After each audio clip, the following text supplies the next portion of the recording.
یہ بھی اسلام میں اجازت نہیں ہے۔ صحیح بخاری اور مسلم کی متفق علیہ حدیث ہے کہ نبی علیہ السلام وصال کے روزے رکھا کرتے تھے، یہ آپ کی خصوصیت ہے۔ کچھ اصحاب نے رکھے تو ان کے لیے پھر مصیبت ہوگی اس روزے کو نبھانا، تو آپ صلی اللہ علیہ وآلہ وسلم نے فرمایا کہ تم وصال کے روزے نہ رکھو، ایکم مثلی، تم میں سے کون میری مثل ہو سکتا ہے؟ میں تو اللہ کے ہاں راتیں گزارتا ہوں، مجھے کھلاتا بھی ہے پلاتا بھی ہے، ٹھیک ہے، وہ تو ایک روحانی اللہ تعالیٰ نے آپ کو ایک طاقت دی ہوئی تھی۔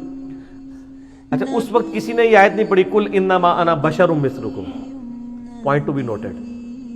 نبی علیہ السلام فرما رہے میں تم میں سے کون ہے جو میری مثل ہو؟ کوئی آگے سے آیت بھی پڑھ سکتا تھا، جی قرآن میں آیا تو اے نبی آپ تو کہہ دیں کہ میں بھی انسان ہونے میں جو تمہاری مثل ہوں۔ صحابہ کو پتا تھا کہ نبی علیہ السلام ایز اے اسپیشیز ہماری مثل ہے، مرتبے میں کوالٹیز میں ہماری مثل نہیں ہے۔ یہ بھی غلو ہو جاتا ہے، جی نبی کی بھی دو آنکھیں میری بھی دو آنکھیں، وہ تیری آنکھوں کی کیا اوقات ہے؟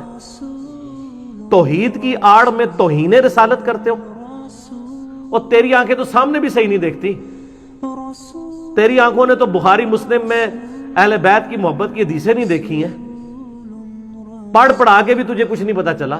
اور نبی کی آنکھیں کیا ہیں؟ بخاری مسلم میں آتا ہے کہ نبی علیہ السلام اپنی پشت کے پیچھے بھی دیکھ لیتے تھے ان دو آنکھوں کے ساتھ۔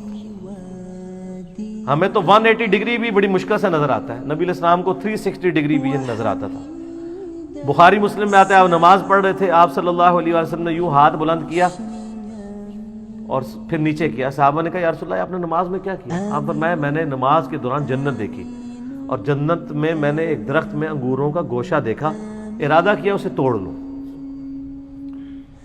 پھر میں نے اپنا ارادہ ترک کر دیا، کیونکہ جنت کی نعمتوں پہ اللہ تعالیٰ نے پردہ رکھا ہوا ہے نا، جو بخاری مسلم میں آتا ہے نہ کسی آنکھ نے دیکھی، نہ کسی کان نے سنی، نہ کسی کے دل پہ اس کا گمان گزرا، تو اس وجہ سے پھر میں نے اپنا ارادہ ترک کر دیا۔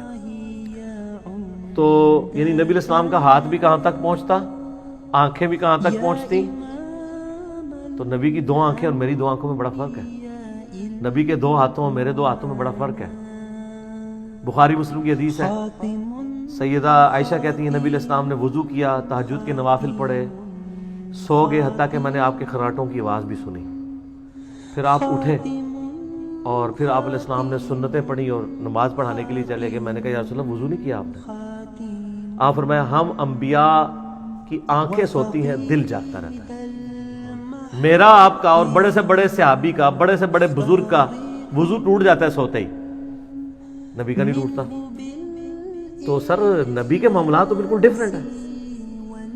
تو کسی نے نہیں کہا کہ آپ کیوں کہہ رہے ہیں ایکم مثلی، مراد یہ ہے کہ مجھے جو اللہ نے مرتبہ دیا ہے، مجھے جو اللہ نے طاقتیں دی ہیں وہ تمہیں نہیں دی ہیں۔